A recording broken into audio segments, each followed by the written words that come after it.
ഒരു online consulting ആവശ്യപ്പെട്ട് ഒരു പേഷ്യൻറ്റ് സ്റ്റാഫിന് വാട്സപ്പ് ചെയ്യാം. വാട്സപ്പ് വോയിസ് ആണ്. സ്റ്റാഫ് എനിക്ക് വളരെ എമർജൻസി ആണ് ഡോക്ടറെ, നിർബന്ധമായിട്ട് ഇത് കേൾക്കണം. സാധാരണ നമ്മൾ കൺസൾട്ടിങ് ടൈം ബുക്കിംഗ് അനുസരിച്ചാണ് കൊടുക്കാറുള്ളത്. അപ്പോൾ ഡോക്ടർ ഇതൊരു എമർജൻസി ആണ്, ഇത് പെട്ടെന്ന് കേൾക്കണം എന്നുകൊണ്ട് ഫാസ്റ്റായിട്ട് ഫോർവേഡ് ചെയ്തതാണ്. അപ്പോൾ ആ സ്റ്റാഫ് ഫോർവേഡ് ചെയ്ത മെസ്സേജ് കേട്ടപ്പോൾ എനിക്കും വളരെ സങ്കടമായി. കാരണം ഒരു പേഷ്യൻറ്റിൻ്റെ വോയിസ് പേഷ്യൻറ്റ് പറയാണ്, ഡോക്ടറെ അതുകൊണ്ടാണ് ഈ ടോപ്പിക്ക് ചെയ്യാനുള്ള കാരണം. ഡോക്ടർ, ഞാൻ ഒരുപാട് കാലമായിട്ടുള്ള ഒരു ബുദ്ധിമുട്ടാണ് പറയണത്. കാരണം എൻ്റെ ചെവിയിൽ നിന്ന് പഴുപ്പ് വരികയാണ്. അതുകൊണ്ട് തന്നെ എനിക്കൊരാളായിട്ട് സംസാരിക്കാൻ പറ്റുന്നില്ല. വളരെ പ്രയാസത്തിലാണ്. ഇപ്പം എൻ്റെ ഫാമിലിയായിട്ട് പോലും ഇപ്പോൾ മകൻ്റെ കല്യാണം കഴിഞ്ഞിട്ടുണ്ടായിരുന്നു. അപ്പം മരുമകളും കൂടെ ഉള്ളത് കൊണ്ട് എനിക്ക് വീട്ടിൽ നിന്ന് പോലും ഒരു സ്വാതന്ത്ര്യം ഇല്ലാത്ത, അല്ലെങ്കിൽ ജീവിക്കാൻ പോലും പറ്റാത്തൊരവസ്ഥയാണെന്ന്. അപ്പോൾ അവർക്ക് കൺസൾട്ടിങ് കൊടുക്കുകയും അപ്പോൾ അവരായിട്ട് സംസാരിക്കുമ്പോൾ എൻ്റെ കൃത്യമായ കാരണങ്ങൾ മനസ്സിലാവുന്നത്. അവർ പറഞ്ഞ സമയത്ത് ഈ പറയുന്ന ചെവിയിൽ നിന്നുണ്ടാകുന്ന ഡിസ്ചാർജിന്, ഫസ്റ്റ് ഡിസ്ചാർജിൻ്റെ ഏറ്റവും പ്രധാനപ്പെട്ട ഒരു കാരണം കഫത്തിൻ്റെ ബുദ്ധിമുട്ട് തന്നെയാണ്. അത് ഹിസ്റ്ററി എടുത്ത സമയത്ത് അവർക്കതുണ്ട്. കാരണം അലർജിയാണ്, ഫാമിലി അലർജി ഹിസ്റ്ററി ഉണ്ട്. അപ്പോൾ അവരോട് പറഞ്ഞു ഇത് നമുക്ക് പൂർണ്ണമായിട്ട് മാറ്റിയെടുക്കാൻ പറ്റും. അപ്പോൾ അവർ പറഞ്ഞു, ഡോക്ടറെ അതെന്തായാലും നടക്കും തോന്നുന്നില്ല. കാരണം ഒരുപാട് കാലമായിട്ട് ആൻറ്റിബയോട്ടിക് ബുദ്ധിമുട്ട് കഴിച്ചുകൊണ്ടിരിക്കുകയാണ്. കഴിക്കണ സമയത്ത് മാത്രമേ ഉണ്ടാവാറുള്ളൂ, പിന്നീട് അത് വരാറുണ്ട്. ഞാൻ പറഞ്ഞു, നമ്മൾ ആ ലക്ഷണത്തെ, ആ സിംറ്റംസിനെ ട്രീറ്റ് ചെയ്യാതെ എന്തുകൊണ്ട് നിങ്ങൾക്കിത് സംഭവിക്കുന്നു എന്ന് നിങ്ങൾ മനസ്സിലാക്കുകയാണെങ്കിൽ നിങ്ങൾക്കിത് പൂർണ്ണമായിട്ട് മാറ്റിയെടുക്കാം. എല്ലാ കാലത്തും എൻ്റെ ട്രീറ്റ്മെൻറ്റ് അല്ലെങ്കിൽ എൻ്റെ ചികിത്സ അവൈലബിൾ ആണെന്നല്ല ഞാൻ പറഞ്ഞത്. ആ രൂപത്തിൽ അസുഖത്തിന് മാത്രമാണ് നിങ്ങൾ മരുന്ന് കഴിക്കുന്നതെങ്കിൽ നിങ്ങൾ പറഞ്ഞത് 100% കറക്റ്റാണ്. എന്താണ്, മരണം വരെ നിങ്ങൾ മരുന്ന് കഴിക്കേണ്ടി വരും. ഞാൻ പറയുന്നത് ഇപ്പോൾ നമുക്ക് ശരീരത്തിൽ അലർജിയും അല്ലെങ്കിൽ കഫത്തിൻ്റെ ബുദ്ധിമുട്ട് എന്താണോ ഇതിൻ്റെ കാരണം ഇപ്പോൾ ക്രിയേറ്റ് ചെയ്തിട്ടുള്ളത് അത് മാറ്റിയെടുക്കുകയും അതോടൊപ്പം തന്നെ അത് സെക്കൻഡറി ആയിട്ട് വരാതിരിക്കാനുള്ള അവസ്ഥ ഉണ്ടാക്കുകയും ചെയ്യണമെങ്കിൽ അത് നിങ്ങൾക്ക് പൂർണ്ണമായിട്ടത് മാറ്റിയെടുക്കാം. അപ്പോൾ അത് സംസാരിച്ചപ്പോഴാണ് അവർക്ക് അതിൻ്റെ വിഷയം മനസ്സിലായത്. ഡോക്ടർ അങ്ങനെ മാറുമെന്ന് ചോദിച്ചു. ഞാൻ പറഞ്ഞു നമുക്ക് നോക്കാം. ഞാൻ പറഞ്ഞു ഇതിനു മുമ്പ് നമുക്ക് ഒരുപാട് പേഷ്യൻസിൻ്റെ മാറിയിട്ടുണ്ട്. കാരണം ഇത് ബാക്കിയുള്ള അലർജി കമ്പയർ ചെയ്യുകയാണെങ്കിൽ ഇപ്പോൾ ഒരു 100 അലർജി കേസ് വരികയാണെങ്കിൽ അതിൽ 1 to 2% മാത്രമേ എന്ത് വരാറുള്ളൂ, ഈ പറഞ്ഞ് ചെവിയുള്ള പഴുപ്പുണ്ടാവാറുള്ളൂ. അപ്പോൾ അവരെ സംസാരിച്ച സമയത്ത് അവിടെ ചോദിച്ചു എന്തൊക്കെയാണ് ലക്ഷണങ്ങൾ വരാറുള്ളതെന്ന് ചോദിച്ചു. അവർ പറഞ്ഞു, ഡോക്ടറെ എനിക്ക് വേറൊരു ലക്ഷണവും ഇല്ലാതെ തന്നെ സ്മെല്ലുണ്ട്. അതായത് എൻ്റെ ബൈസ്റ്റാൻഡേഴ്സിന്, എൻ്റെ തൊട്ടടുത്ത് നിൽക്കുന്ന ആൾക്കാർക്ക്, ഇവർ ജോലി ചെയ്യുന്ന ഒരാളും കൂടിയാണ്, നല്ല സ്മെൽ. ഞാൻ ചില സമയത്ത് ഇങ്ങനെ വളരെ കെയർ ചെയ്തിട്ട് ക്ലീൻ ചെയ്തിട്ടാണ് പോകാറുള്ളത്. ഇടയ്ക്കിടയ്ക്ക് ഇൻ്റർവെല്ലിൽ പോയിട്ട് ചെക്ക് ചെയ്യും അവിടെ എന്താ ഡിസ്ചാർജ് ഉണ്ടെന്ന്. അത്രമാത്രം എനിക്ക് പേടിയാണെന്ന് പറഞ്ഞു. അപ്പോൾ അവരോട് ചോദിച്ചു എന്താണ് അതിൻ്റെ സിംറ്റംസ് ചോദിച്ചപ്പോൾ അവർ പറഞ്ഞു വളരെ വൈകിട്ടാണ് ഇപ്പോൾ കുളിക്കണത്, അല്ലെങ്കിൽ കുളിച്ചതിന് ശേഷം എന്താണ് ഈ തല കറക്റ്റ് ഉണങ്ങാതാണ് യാത്ര ചെയ്യണത്. അത് പതിയെ നീർക്കെട്ടിന് കാരണമാവാറുണ്ട്. സിവിയർ ആയിട്ടുള്ള തുമ്മലുണ്ട്. ഇത് രണ്ടും വരുമ്പോൾ തന്നെ നേരത്തെ പറഞ്ഞ കഫിൻ്റെ പ്രൊഡക്ഷൻ ഓവറായിട്ട് വരികയും ഈ പറഞ്ഞ പഴുപ്പിന് കാരണമാകും. ഇത് മാത്രമല്ലാതെ ക്രോണിക് അല്ലാത്ത ചില കേസുകൾക്ക് എന്ത് ചെയ്യേണ്ട ഇൻഫെക്ഷൻ മറ്റും കാര്യങ്ങൾ വരാറുണ്ട്. ഞാൻ സംസാരിക്കുന്നത് ക്രോണിക് ആയിട്ടുള്ള ബുദ്ധിമുട്ടിനെ കുറിച്ചാണ്. അതായത് ഒരുപാട് കാലമായിട്ടുള്ള ബുദ്ധിമുട്ടാണ്. ഈ കേസിൽ നിന്ന് ചില കേസിൽ നല്ല സൗണ്ട് ഉണ്ടാവും, വീസിങ് സൗണ്ട് ഉണ്ടാവും. ഇവർക്കൊരു സമാധാനം പോലും ഉണ്ടാവില്ല. ആ ബുദ്ധിമുട്ട് അറിയണമെങ്കിൽ നമ്മളിപ്പോൾ ട്രെയിനിൽ യാത്ര ചെയ്യുന്ന, അല്ലെങ്കിൽ തുടർച്ചയായിക്കൊണ്ട് എവിടെയെങ്കിലും ഇരിക്കുന്ന സമയത്ത് തുടർച്ചയായിട്ട് കേട്ടുകൊണ്ടിരിക്കുന്ന ഒരു സൗണ്ട് മതി. ഉറങ്ങുന്ന സമയത്ത് അത്രയധികം, അത് നമുക്ക് ഡേ ടൈം അത്ര ബുദ്ധിമുട്ടുണ്ടാവില്ല. സ്ഥിരമായിട്ട് അതൊന്ന് കേട്ട് വയ്ക്കാം. ഇനിയിപ്പോൾ ഹെഡ്സെറ്റിൽ നമ്മളിപ്പോൾ ഏതെങ്കിലും ഒരു ഫ്രണ്ട്സ് അയച്ചു തന്ന ഓഡിയോ നമ്മൾ കേൾക്കുകയാണ്, എൻ്റെ ബാക്ക്ഗ്രൗണ്ട് ചെറുതായിട്ടൊരു കരകരപ്പുണ്ടെങ്കിൽ എത്രമാത്രം ബുദ്ധിമുട്ടുണ്ടാവും നമുക്ക് കേൾക്കാൻ പറ്റുമോ?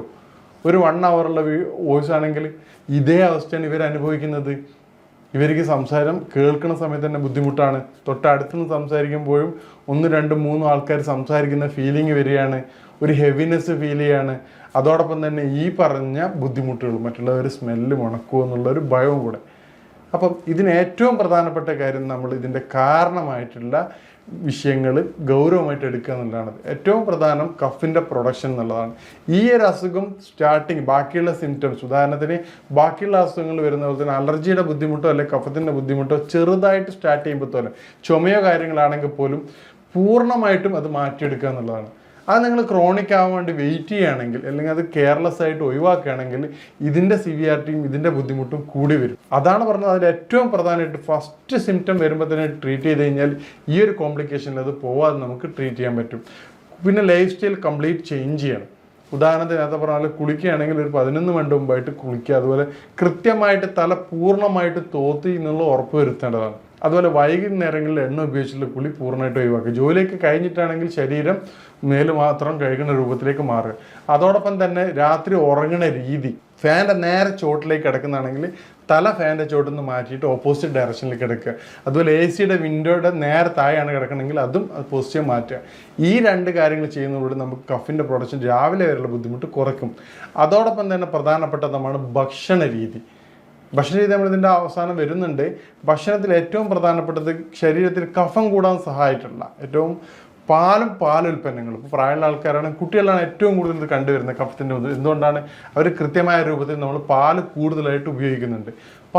പാലുൽപ്പന്നങ്ങളും കഫത്തിൻ്റെ ഏറ്റവും പ്രധാനപ്പെട്ട വില്ലനാണ്. നിങ്ങൾ വൈകുന്നേരം 4 മണിക്ക് ശേഷം യാതൊരുവിധ കാരണവശാലും കഫത്തിൻ്റെ ബുദ്ധിമുട്ടുള്ള ആൾക്കാരാണെങ്കിൽ അത് മാറണ വരെ പാല് പൂർണ്ണമായിട്ടും ഒഴിവാക്കേണ്ടതാണ്. ഇനിയിപ്പോൾ ഒഴിവാക്കാൻ പറ്റിയിട്ടില്ലെങ്കിൽ 4 മണിയുടെ മുമ്പായിട്ട് നിർബന്ധമായിട്ടും ഉപയോഗിക്കേണ്ടതാണ്. അതോടൊപ്പം തന്നെയാണ് അരിഭക്ഷണം കഫം വർദ്ധിക്കുന്നതിന് വളരെയധികം സഹായിക്കുന്നതാണ്. നമ്മൾ രാത്രിത്തെ ഭക്ഷണ രീതി ചെറുതായിട്ടൊന്ന് ചേഞ്ച് ചെയ്ത് നോക്കിയാൽ നല്ല മാറ്റം നമുക്ക് കണ്ടുവരാറുണ്ട്. ചപ്പാത്തിയോ അതിന് പകരം ഹാർഡായിട്ടുള്ള കഞ്ഞി കാര്യങ്ങളും നിർബന്ധമായിട്ടും ഒഴിവാക്കേണ്ടതാണ്. ഭക്ഷണത്തോടൊപ്പം തന്നെ നമ്മൾ കുരുമുളക് പറ്റാവുന്ന രൂപത്തില്ല, കുട്ടികളല്ലാത്ത ആൾക്കാരാണെങ്കിൽ കുരുമുളക് ഉപയോഗിക്കുന്നതാണെങ്കിൽ നല്ല ചേഞ്ചസ് ഇത് കണ്ടുവരാറുണ്ട്.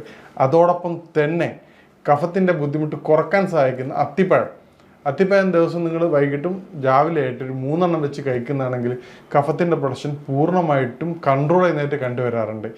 ഈ രൂപത്തിൽ നിങ്ങൾ കഫിൻ്റെ പ്രൊഡക്ഷൻ കൺട്രോൾ ചെയ്യുന്നതാണെങ്കിൽ ഇത് നമുക്ക് നല്ല രൂപത്തിൽ മാറ്റിയെടുക്കാവുന്നതാണ്. നേരത്തെ പറഞ്ഞ പേഷ്യൻസ് 2 മാസം കഴിയുമ്പോൾ തന്നെ വളരെ ഹാപ്പി ആയിട്ടാണ് പറഞ്ഞത്. അത് നേരിട്ട് വന്നു.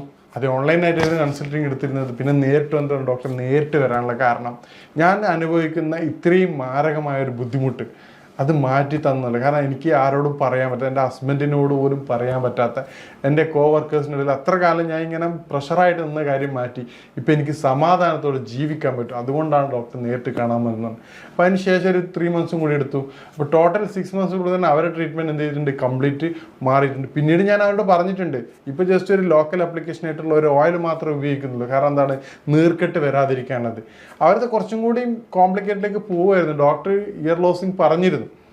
അപ്പോൾ അവിടെ നിന്നാണ് ചേഞ്ചസ് ഒക്കെ വന്നിട്ടുള്ളത്. ഒരു 1 സൈഡ് ലെഫ്റ്റ് സൈഡ് പൂർണ്ണമായിട്ടും ഇയർ ലോസ് ഇങ്ങനെ 20% മാത്രമേ അവൈലബിൾ ഉണ്ടായിരുന്നുള്ളൂ. അവിടെയാണ് അപ്പോൾ അവർ പറഞ്ഞു ഡോക്ടർ ട്രീറ്റ്മെൻറ്റ് എടുത്ത പ്രശ്നമാണെന്ന് വെച്ചാൽ. അപ്പം എന്തായാലും ലോസ് പറഞ്ഞിട്ടല്ലോ, പിന്നെ നിങ്ങൾക്ക് എന്താ ഓപ്ഷനാണുള്ളത്. അപ്പോൾ അവർ ആ സൈഡിൽ കൂടി തന്നെ കേൾക്കുകയും ആ സൈഡിൽ കൂടി തന്നെ ക്ലിയർ ചെയ്യും. പതിയെ മാറ്റങ്ങൾ വരാൻ തുടങ്ങി. പേഷ്യൻറ്റിൻ്റെ കാര്യത്തിൽ ഏറ്റവും ഹാപ്പി ആയത് ഹസ്ബൻഡാണ്. കാരണം ഹസ്ബൻഡ് എന്താണ്, പണ്ട് ഹസ്ബൻഡ് വിളിച്ച സമയത്ത് ഒരു സമയത്ത് പോലും കേൾക്കാറില്ല. ചെറിയ പ്രശ്നത്തിന് പോലും പ്രശ്നങ്ങളാണ്. കാരണം എന്താണ്, ഹസ്ബൻഡ് പറയും ഇന്ന കാര്യം ചെയ്യണമെന്ന് പറയും, മൂപ്പര ഓക്കെ എന്ന് പറയും. പക്ഷെ എന്താണ് ഹസ്ബൻഡ് പറഞ്ഞത് മൂപ്പർക്ക് വ്യക്തമായിട്ട് മനസ്സിലാവുണ്ടായിരുന്നു. തിരിച്ചു വരുമ്പോൾ ചോദിക്കും അത് ചെയ്തില്ലേന്ന്. അപ്പോൾ നിങ്ങൾ പറഞ്ഞിട്ടില്ലാലോ എന്ന് ചോദിക്കും. അതുപോലെ കിച്ചണിലെ സമയത്തോ കുറച്ച് ദൂരമുള്ള സമയത്തോ വിളിച്ചു കഴിഞ്ഞാൽ പോലും കൃത്യമായിട്ടും കേൾക്കാത്തൊരവസ്ഥ ഉണ്ടായിരുന്നു അവർക്ക്. അത് ഈ പറഞ്ഞത് ക്രോണിക് ആയിട്ടുള്ള കേസിലാണ് ഞാൻ ഈ പറഞ്ഞിട്ടുള്ളത്. അപ്പം അവർ പറഞ്ഞു ഇപ്പോൾ ഹാപ്പിയാണ്. കാരണം എന്താ, ഡോക്ടർ 50% ചേഞ്ചസ് ഉണ്ട്. പണ്ട് ഒരുപാട് പ്രാവശ്യം വിളിച്ച് കേൾക്കുന്ന കാര്യങ്ങൾക്ക് ഇപ്പം 1-2 പ്രാവശ്യം പറഞ്ഞാൽ തന്നെ ക്ലിയർ ആവുന്നുണ്ട്. അതുപോലെ തൊട്ടടുത്തുന്ന കാര്യങ്ങൾ. അപ്പം ഞാൻ അവരോട് സംസാരിച്ച സമയത്താണ് അവരതിൻ്റെ യാഥാർത്ഥ്യം പറഞ്ഞത്. വൈഫ് പറഞ്ഞു, ഡോക്ടറെ പണ്ട് എനിക്ക് കൃത്യമായിട്ട് കേൾക്കാറുണ്ടായിരുന്നില്ല. ഞാൻ പണ്ട് ചുണ്ടിൻ്റെ ചലനങ്ങൾ അനുസരിച്ചിട്ടാണ്, ലിപ്പ് മൂവ്മെൻറ്റ് വെച്ചിട്ടായിരുന്നു ഇവരുടെ സംസാരങ്ങൾ ഏകദേശം ഞാൻ മനസ്സിലാക്കിയിരുന്നത്. പക്ഷെ കുറച്ച് ദൂരത്തുനിന്ന്, അല്ലെങ്കിൽ പുള്ളിക്ക് ദേഷ്യം പിടിച്ച സമയത്തൊക്കെ ആണെങ്കിൽ കൃത്യമായിട്ട് എനിക്ക് റീഡ് ചെയ്യാൻ പറ്റാറില്ല. മറ്റെന്ത് ചെയ്യും, മറ്റേ ചെവിയുടെ സഹായത്തോടു കൂടി ലിപ്പ് മൂവ്മെൻറ്റും വെച്ച് ഞാൻ ഏകദേശം ഒന്ന് മനസ്സിലാക്കി ചെയ്യാറുണ്ട്. അപ്പോൾ ഇത് പറഞ്ഞപ്പോഴാണ് പുള്ളിക്ക് പോലും ഇത്രയും പ്രയാസം വൈഫ് അനുഭവിക്കുന്നുണ്ടെന്നുള്ള കാര്യം മനസ്സിലാവുന്നത്.